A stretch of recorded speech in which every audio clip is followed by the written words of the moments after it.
मानो एक औरत है, उसको भी वैसे ही दर्द होगा जैसे हमें होगा, हमारी औरतों को होगा, हमारे घरों में अन्य किसी को होगा। तो हमें सबसे पहले जो ये धर्म की लड़ाई है, इससे पहले हमें मानवता की लड़ाई लड़नी चाहिए। जो धर्म की लड़ाई में कूद करके अपने घर परिवार और सामने वालों का भी घर फूंक देते हैं, ऐसे लोगों को एक बार कुछ सेकंड रुक कर ये सोचना चाहिए कि इससे नुकसान किसका होगा। इससे नुकसान उनका होता है जो इस लड़ाई में कूद कर जाते हैं। सत्ता में बैठे लोग, धर्म की कुर्सी पे बैठे लोग सिर्फ हाथ सेकते हैं, और वो तुम्हारी चिताओं पे भी हाथ सेक सकते हैं। उनके अंदर इतनी अमानवता होती है। तो बिल्कुल बानो वाले मामले के बाद में लोगों में आज जगी है कि न्याय मिलेगा देश में, लग रहा है आपको?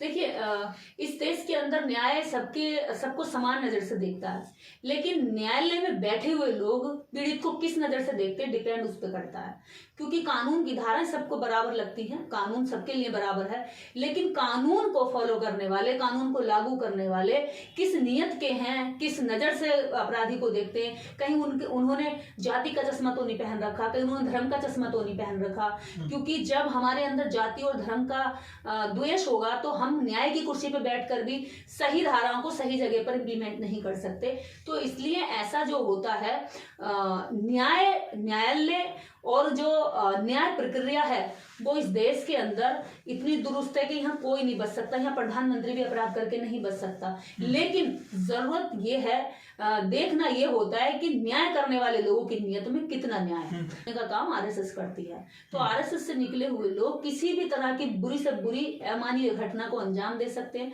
क्योंकि उनको वहां से ट्रेनिंग दी जाती है इस काम को कहकर कि वो अधर्मी है, वो मुस्लिम है, ये जाति का नीच है, ये अछूत है, या एससी है, ओबीसी है, शूद्र है, ये हमारे बराबर लायक नहीं है। ये सब नफरतों के साथ उसको धीरे धीरे धीरे धीरे धीरे धीरे पकाया जाता है, बड़ा किया जाता है। उसके बाद फिर उस आदमी को समाज में छोड़ा जाता है। फिर वो कितना भी बड़े से बड़ा कांड कर जाएगा, उसके अंदर डर और दहशत नहीं आएगी, क्योंकि उसका यही डर निकालने की प्रक्रिया पहले आरएसएस में करी जाती है, उसके बाद बीजेपी नाम की पार्टी में उसको भर्ती की जाती है। तो जो सबसे बड़ा अपराधी है वो बीजेपी के लिए सबसे प्रिय बन जाएगा। तो बिल्किस बानो क्या नासूर बन गई है गुजरात बीजेपी के लिए? देखिए, बिल्किस बानो तो आज पूरे देश के अंदर नहीं, पूरी दुनिया के अंदर एक ऐसा उदाहरण बन गई है जो ये चुनौती दे रही है। जो सत्ता में बैठे हुए गुजरात के लोग यहाँ केंद्र सरकार तक आ गए थे, आज बिल्किस बानो गुजरात में लड़ते लड़ते इस देश के जो सबसे बड़ी न्यायपालिका होती है वहां तक आ गई, इनका पीछा करते करते, इनको चुनौती देते हुए। एक साधारण सी महिला, अगर उसका बच्चा छीनोगे, उसका पति छीनोगे, परिवार छीनोगे, तो वो इस देश की नहीं, इस दुनिया की सबसे बड़ी ताकत को भी चुनौती दे सकती है। बिल्किस बानो ने सिद्ध कर दिया। लोगों ने उसको दंगा करने भेजा, उन्हीं लोगों ने आज उसके भाई को मतलब 90% जला दिया, और जलने के बाद में उसका भाई लगभग 1 महीना तड़पाया अस्पताल में, कल मर गया। तो आप देखिए, धर्म की आड़ में जब आप दंगे करने जाओगे, आपका घर परिवार खराब कर दिया जाएगा, आपके जीवन को तहस नहस कर दिया जाएगा, आपके बच्चों को अनाथ भी कर दिया जाएगा। यहाँ जब जब धर्म के नाम पर दंगे होते हैं, आप गोरक्षा के नाम पर, आपको पता होगा बुलंदशहर में हुआ था, वहां पर एक सुबोध इंस्पेक्टर की हत्या कर दी थी गोरक्षकों ने।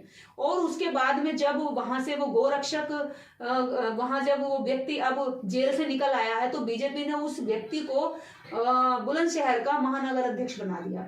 आप देखिए, यहाँ पर जो लोग हत्या करते हैं, बलात्कार करते हैं, बीजेपी उन लोगों को प्रमोशन देती है। यानी प्रमोशन करने का आपको पहले अपराध करना होगा, अपराधी बनना होगा, जेल जाना होगा, आपको पूरा इस तरह से एक जो क्रिमिनल माइंड है ना, वो आपका इतना मजबूत हो कि आप क्राइम करने के बाद भी खुले घूम सको और अपने आप को सही साबित कर सको, संस्कारी कह सको, क्योंकि आप संस्कारी पार्टी से जुड़े हुए हैं, क्योंकि आप एक संस्कारी जाति से है जो बहन बेटियों के साथ कितना भी गलत कर दे, लेकिन जाति के आधार पर वो खुद को ऊंचा मानती है। तो ऐसी वाहियात घटनाओं से मैं मानती हूँ कि एक वर्ग विशेष का इसमें धंधा, रोजगार और बिजनेस ऊंचा होता है, बाकी जातियां, धर्म इस देश के अंदर इसका शिकार होकर अपना नुकसान करते हैं। पर व्यक्ति बूढ़ा हो जाता है न्याय मिलते मिलते, अभी भी उसको न्याय नहीं मिला है।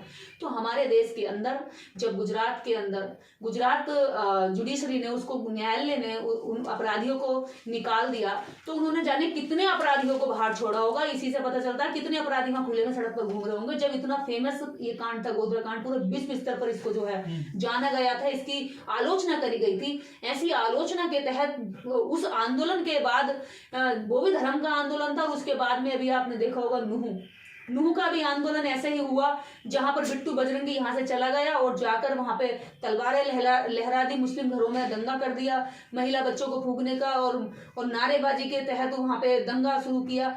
आज उसके भाई को तो सुप्रीम कोर्ट ने जो डिसीजन दिया है बाकायदा बिल्किस बानो वाले मामले में, बीजेपी सरकार की पोल खोल कर रख दी है, क्या लगता है आपको? देखिए, सुप्रीम कोर्ट ने जो ये निर्णय दिया है इसका हम बहुत सम्मान करते हैं, और सुप्रीम कोर्ट पर इस तरह के जब निर्णय दिए जाते हैं तो सुप्रीम कोर्ट पर जनता का विश्वास भी बढ़ता है, और जनता का विश्वास और बढ़ता है और अपराधियों का मनोबल जो है इससे कमजोर भी होता है कि अगर आप एक कोर्ट में बच गए तो अगले कोर्ट में आप नहीं बच पाओगे।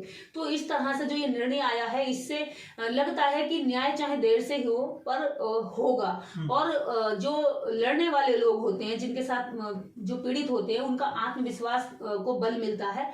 तो इस निर्णय का पूरे देश के लोगों में खुशी है जो न्याय चाहते हैं, और जो लोग ये सोचते हैं कि किसी महिला को, किसी परिवार को बर्बाद कर दो। अब आप ये सोचिए कि उस महिला को मुस्लिम समझकर उसको रोक दिया गया।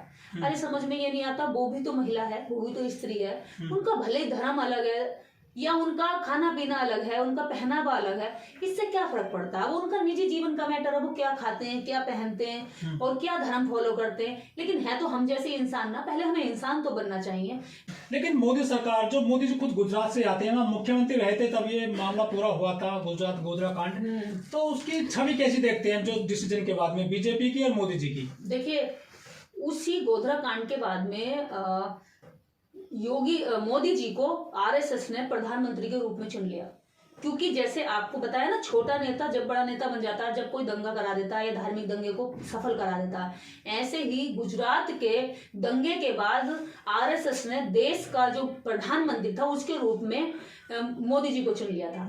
और जो सब ज्यादा से ज्यादा बड़ा दंगा कराएगा, ज्यादा से ज्यादा बड़ा जो देश के अंदर सौहार्द है, देश के अंदर एकता है, देश के अंदर दहशत बैठाएगा, देश के अंदर धर्म का झंडा पर परचम लहराएगा, वो बीजेपी के लिए प्रिय होगा, वो बीजेपी के लिए ऊपर प्रमोशन करने के लायक होगा। जैसे कि छोटे छोटे नेताओं का बड़ा बड़ा प्रमोशन हो जाता है, ऐसे एक मुख्यमंत्री का प्रमोशन प्रधानमंत्री के रूप में हो गया, चाहे दोबारा से जेल चले जाएं। लेकिन इससे सरकार की नीयत और नीतियों का तो पता चल गया कि सरकार कैसे लोगों को सपोर्ट करती है।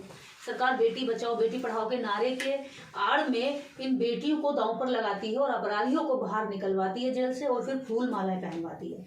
तो भले ही आज वो जेल में जाएं, लेकिन जो सरकार की नीयत है उसका आज पूरे देश के लोगों ने खुलेआम उसको देख लिया है और समझ लिया है कि बीजेपी सरकार बेटियों के लिए बिल्कुल भी सही नहीं है। एकदम घातक लोग हैं इसमें, इसका समर्थन करने वाले और इसको चलाने वाले, उनकी सोच में महिलाओं के प्रति इज्जत नहीं है। दूसरी बात ये कि जो लोग उन आरोपियों के निकलने के बाद मालाएं पहना रहे थे, उनके पैर छू रहे थे, नारे लगा रहे थे, उनका मनोबल बढ़ा रहे थे, क्या अब वो लोग उनकी मालाएं वापस निकाल लेंगे? क्या अब वो लोग ये बात सबके सामने आकर के सहमति जता पाएंगे कि जो हुआ था वो गलत था? मेरी समझ में ये नहीं आता कि एक धर्म के नाम पर, जब ये गोधरा का कांड होता है तो धर्म के नाम पर दंगा हो जाता है, एक परिवार की इस कदर निर्मम हत्या कर दी जाती है, यहाँ तक कि उसकी दूध मुही बच्ची को जो दीवार में देकर मार दिया जाता है, सबके सामने महिला के साथ रेप किया जाता है। इस तरह की विभत्स घटना करने वाले लोगों को गले में माला पहनाने की हिम्मत कैसे हो जाती है? कौन लोग हैं ये भारत के जो इस तरह के जो नरभक्षी टाइप के लोगों की जो है सुरक्षा करते हैं, सम्मान देते हैं, मालाएं पहनाते हैं? अरे इस देश के अंदर जब आप एक तरफ तो कहते हैं कि महिला पूजनीय नारी स्तु पूज्यते, जब आप नारी को पूजते हैं और वहां पर भगवान रमते हैं, वहां भगवान होते हैं, तो इसका मतलब नारी भी अलग अलग होती है आपकी नजर में, जाति में भी अलग होती है, धर्म में भी अलग होती है। आपका मतलब नारी का मतलब ये नहीं आपके घर की नारी है, बाकी जो महिलाएं आपकी नजर में वो एक तरह से आप उनको भेड़िए की तरह देखते हैं, उनका नुकसान करना चाहते हैं, उनको शोषण करना चाहते हैं। तो ये जो ऐसी सोच है और ऐसी सोच के जो लोग सरकार में बैठे हैं या सरकार ने ऐसे लोगों को बचाया है, तो इससे पूरी तरीके से इस देश के लोग बहुत बुरी तरह आहत थे, परेशान थे। लेकिन कहते हैं ना कि जब कानून का चाबुक चलता है तो अच्छे अच्छे लोगों को जो है सबक सिखा दिया जाता है। पर यहाँ पर हमें खुशी ये है क्योंकि बिल्किस बानो कल बयान दे रही है कि मेरा तो नया साल अब हुआ है, उसके चेहरे पर आज हंसी आई है। कितना सहा होगा उस औरत ने, और कब से लड़ रही है, 2002 से आज ये देखिए ये 2024 आ गया है। इतने सालों से वो महिला का पेशेंस देखिए, वो महिला जब यंग थी और आज वो बूढ़ी सी होने लगी है इस लड़ाई को लड़ते लड़ते। तो यहाँ